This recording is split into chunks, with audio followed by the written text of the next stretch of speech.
Seekor ikan gabus berwarna emas terang menghebohkan warga desa Sri Gunung, Kecamatan Sungai Lilin, Kabupaten Muba.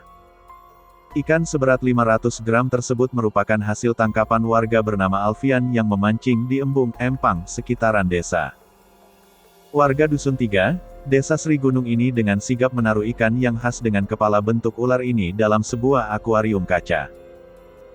Tak hanya itu, Alfian bak mendapat jackpot, sebab selain mendapat ikan gabus emas besar, dirinya juga menangkap anak gabus tersebut yang ikut terangkut saat dipancing.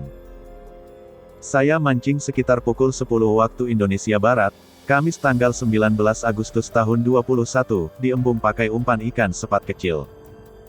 Saat tahu dapat ikan gabus berwarna emas langsung saya simpan dan ambil beserta anak ikan yang mengikutinya, ujarnya. Ia mengaku selain mendapat gabus betina, ia juga sempat mendapat ikan gabus jantan namun berwarna hitam. Sayangnya ikannya langsung lepas, jadi belum sempat diamankan, ungkapnya. Dirinya tak berniat menjual ikan hasil tangkapannya tersebut. Bahkan, ia akan menambah oksigen dan hiasan lain dalam akuarium tempat menampung gabus emas.